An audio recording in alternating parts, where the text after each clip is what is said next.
Selamat bergabung kembali teman-teman netizen atau warganet yang merupakan viewers, subscribers, dan juga supporters dari channel YouTube Bola Bung Binder. Di konten terbaru dari channel YouTube Bola Bung Binder hari ini, saya ingin membahas pertandingan antara Manchester United versus Burnley yang dimenangkan oleh Manchester United dengan skor akhir 3-1. Ini adalah kemenangan yang penting bagi Manchester United karena dengan kemenangan ini, selisih poin mereka dengan Manchester City tinggal 8 poin.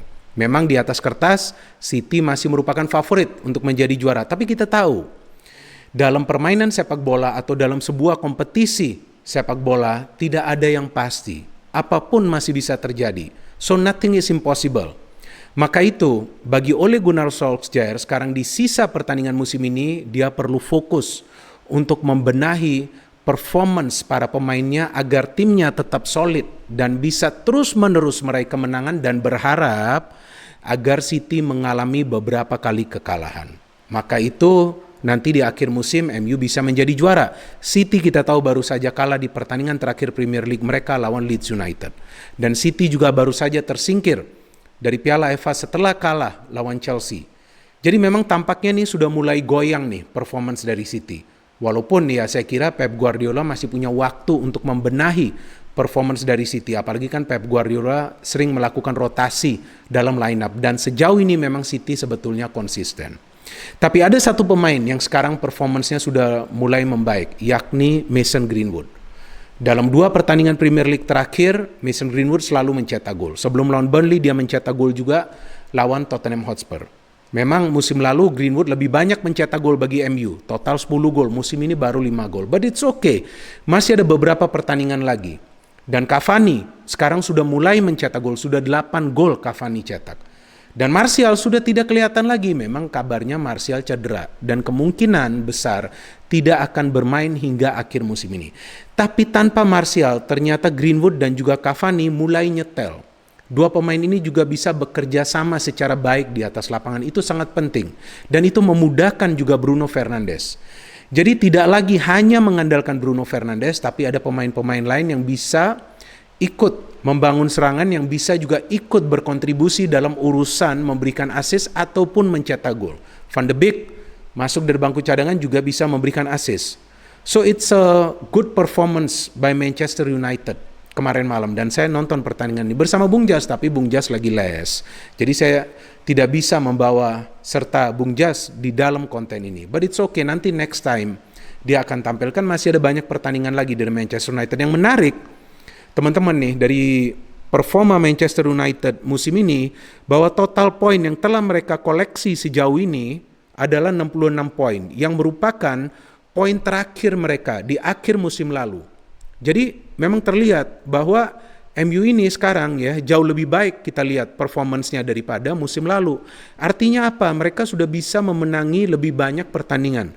Walaupun ya kalau saya perhatikan nih dari produktivitas gol mereka ya tidak beda jauh seperti musim lalu. Bahkan City ya produktivitas golnya menurun dari musim lalu. Musim lalu mereka sudah bisa mencetak lebih dari 100 gol hingga akhir musim kompetisi. Sekarang saya pikir akan sulit bagi mereka mencetak begitu banyak gol, kan sisa sekitar 6 pertandingan lagi. Jadi memang saya kira dalam 6 pertandingan terakhir ini persaingan di antara kedua klub asal Manchester akan sengit, teman-teman.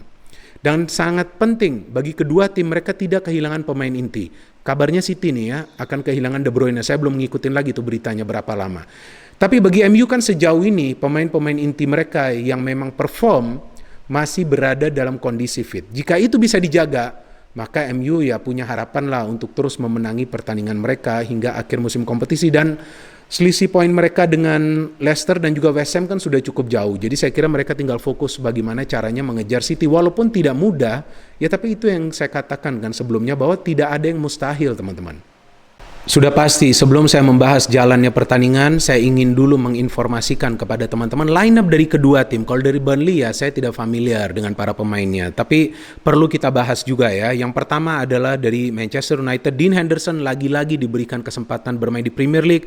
Good performance by Dean Henderson. Saya kira gol dari Burnley juga tidak bisa ya kita menyalahkan Dean Henderson, karena memang dia juga berharap para pemain lainnya yang berada di defense, apakah itu Lindelof, Shaw atau juga Maguire, bisa menghalau bola, tapi ternyata tidak bisa. maka Burnley bisa mencetak gol melalui pemain bertahan mereka ya, Tarkowski. And then di belakang Wan-Bissaka, Lindelof dan Maguire nih duetnya sudah mulai membaik. Performance-nya Luke Shaw tidak tergeserkan. Scott McTominay and Fred ini dua pemain yang memang selalu diandalkan di posisi defensive midfield. Greenwood, Fernandes, Pogba, and Rashford. Cavani tidak dimainkan dari awal. Saya terkejut juga nih, kenapa Cavani tidak dimainkan? Sepertinya Ole ingin memberikan peluang lagi kepada Mason Greenwood yang dalam game sebelumnya lawan Tottenham mencetak gol, dan sebelum-sebelumnya juga dia ada mencetak gol. Saya kira 4 gol ya dari Mason Greenwood dalam 4 atau 5 pertandingan terakhir Manchester United di semua kompetisi. And from Burnley yang memang saya familiar ya adalah Ben Mee, ini defender yang bagus, Tarkowski juga, Ashley Westwood juga, Josh Brownhill juga, dan juga Chris Wood. Ada Gudmundsson juga, ada Dwight McNeil, ada Charlie Taylor, dan juga Matthew Lawton. Ini back kanan yang lumayan bagus nih ya, untuk bisa diandalkan melakukan serangan balik. So from the game, sebetulnya Burnley tidak buruk loh permainannya. Burnley yang sebetulnya mencetak gol lebih dulu kan tuh dari Chris Wood, tapi dia dianggap offside karena kakinya sedikit majulah dari kaki Luke Shaw. Ya beruntung juga MU karena terlihat ya bagaimana Wood itu bisa mencetak gol yang bagus sebetulnya bagi Burnley. But before that also memang ya terlihat bagaimana para pemain MU kan juga melakukan serangan yang terstruktur. Mereka juga sering bisa masuk ke dalam kotak penalti pertahanan Burnley. The problem is mereka tidak bisa memberikan bola ke Greenwood ataupun ke Rashford. Kenapa? Karena Greenwood dan Rashford juga sibuk dalam urusan membangun serangan. Itu yang menyulitkan mereka untuk mencetak gol atau untuk menciptakan banyak peluang yang berbahaya. But then coming into the second half, seperti biasa saya menunggu ada pemain gak nih yang diganti oleh Ole, dan dia lakukan pergantian pemain yang penting.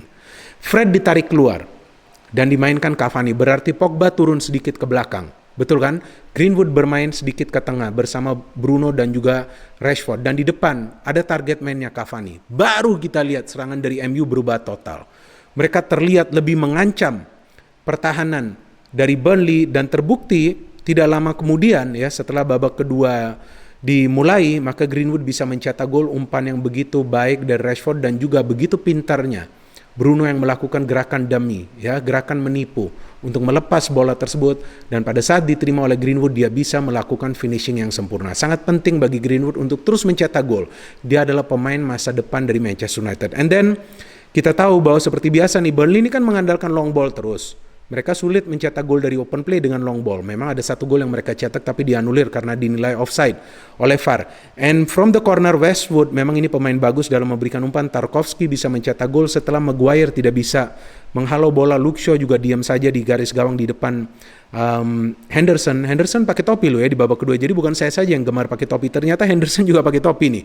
And then after 1-1, Ole harus memikir bagaimana caranya nih bisa bermain lebih kreatif lagi.